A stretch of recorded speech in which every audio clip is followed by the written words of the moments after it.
Hey guys, I'm back, and this time the video is not League of Legends related. I know, surprise surprise, I play other games as well. Not only this buggy, self-hate inducing piece of shit. No, this time the video is about Jotun. A little game of which I have honestly no idea of how I got it. I might have gotten it from Humble Bundle, from a random key bundle. You can buy those, for example, from G2A. Hell, for all I know, I could have found the code in the Hentai Haven comment section. Rest in peace, by the way.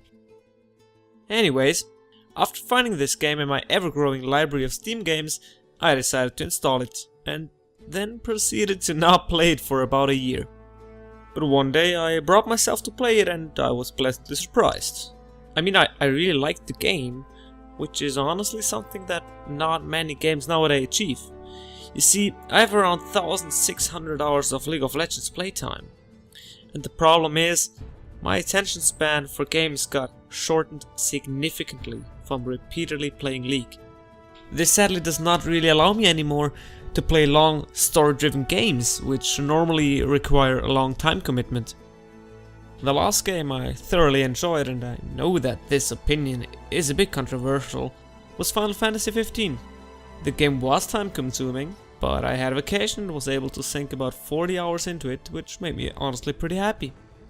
The thing about Jotun is the fact that you can play the game in essentially two different styles. You could play for an extended period of time, but also for short bursts, since the game provides both the options within its gameplay loop. But the gameplay isn't what I want to talk about first in this little review. First of all comes the story. Jotun's story is, in my opinion, simple but charming. It all begins with Thora, our heroine of the story, dying an unworthy death because a ship sank in a storm. Now you see, the problem is, according to the rules of the Nordic mythology, she is now not allowed to proceed into Valhalla, because she died so dishonorably. But there is some hope left for her, for if she can impress the gods, she will still be able to ascend into Valhalla. But of course, that is easier said than done, because to impress Odin, she will have to defeat the Jotuns, gigantic enemies, much stronger and more endurable than herself. So yeah, as you heard, the story is basic. There aren't many plot twists, but you get some backstory as to what Thora did when she was still alive, but I won't spoil that here. Something that I especially liked was the Nordic feel of the story. I know, it sounds stupid, because the game is about Nordic mythology, but it's the small things like the fact that everyone is voice acted by Icelandic speakers to keep it authentic, or the little attention to detail in the depiction of the mythology that really gets you in the mood. Overall, the story works, so it gets a rating of 7 Dead Vikings out of 10.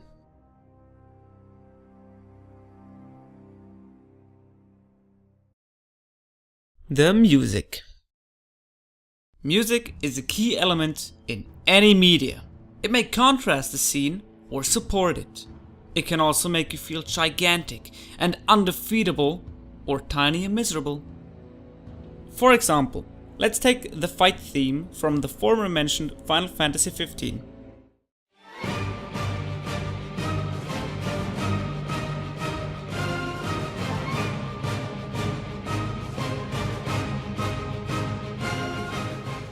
It starts off strong, and then just stays there and hypes you up for the battle and keeps going.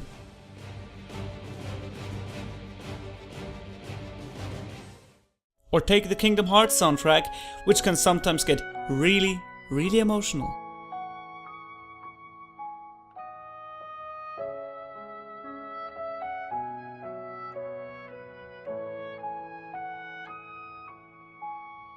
But Jotun's music is different. The soundtrack functions mostly as a background music and is more like an ambient sound, even though it can get really intense, for example in the epic boss fights against the Jotuns.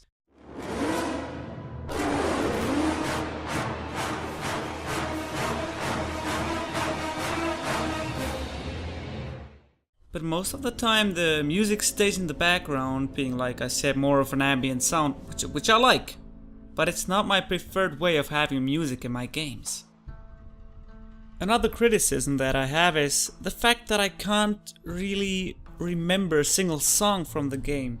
I mean, yes, I know that the boss fights had intense music, and after re-listening to them, I knew that they were somewhere in there, but I couldn't pinpoint them down to a certain level. And I think that's really sad, because it didn't have such an impact on me, like for example say the Super Mario soundtrack, which is instantly recognizable.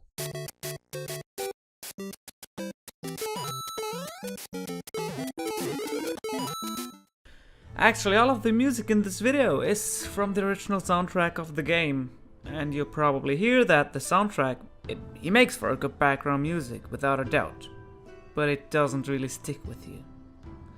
So overall, I'd rate the soundtrack a solid 6 drums out of 10. That gameplay.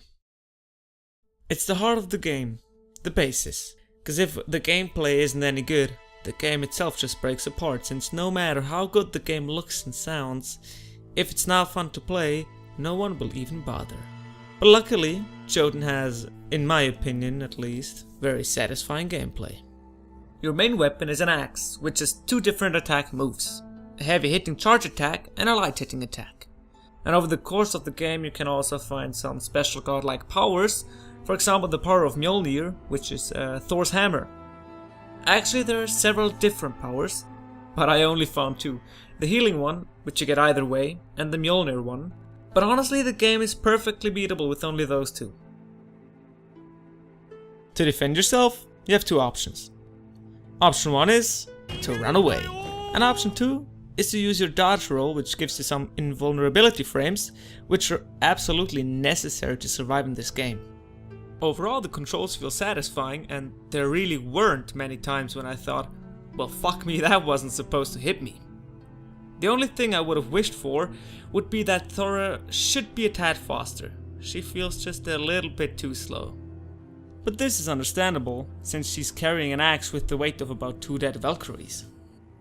Now, to be able to challenge the Jotuns, you must collect the runes first.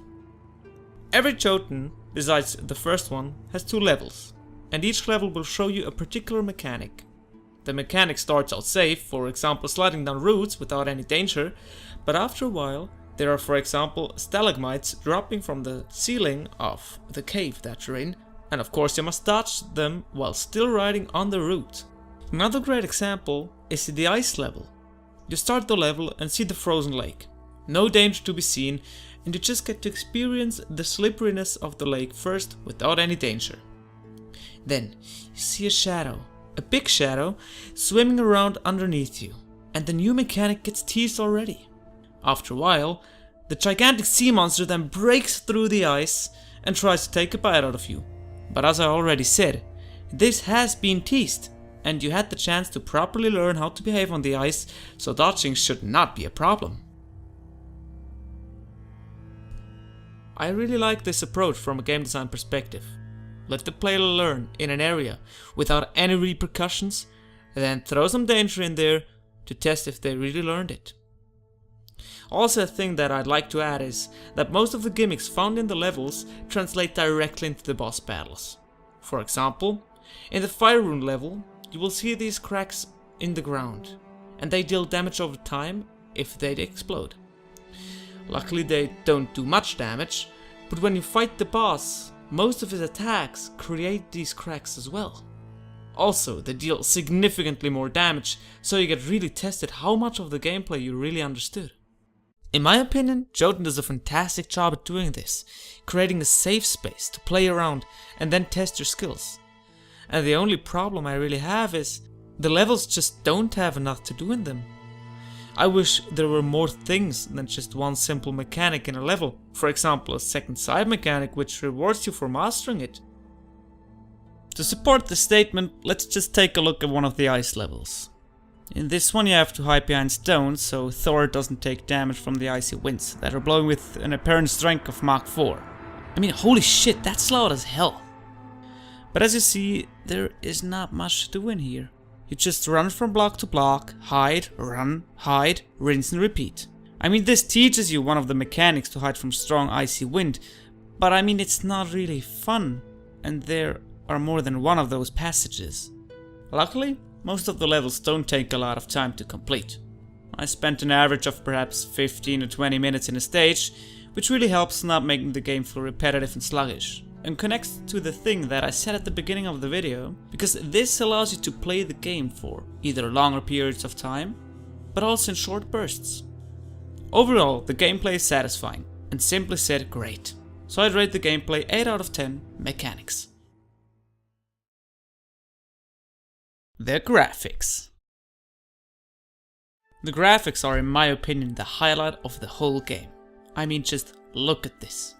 The game is entirely hand-drawn, which makes it so goddamn beautiful.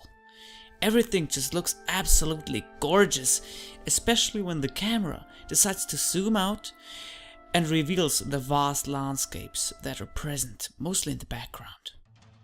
Do I really have to say anything at all? I mean, the visuals speak for themselves. The graphics get from me a perfect 10 out of 10 beautiful Bob Ross canvases.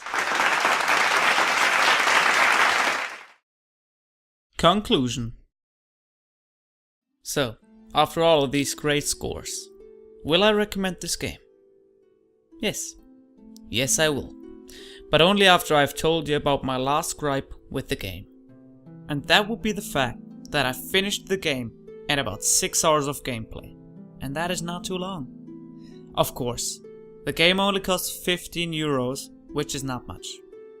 But just compared with the AAA title, for which you pay about 60 euros, but you can usually sink in about 50 hours. And you see, this does not add up. But keep in mind the game was made by indie developers, so in that aspect I think it's fine, since the game is polished in every other aspect. So if you want to buy the game now, it's simply said a really good idea. But if it's on sale, there is no reason not to buy this game. And as always, have a nice day.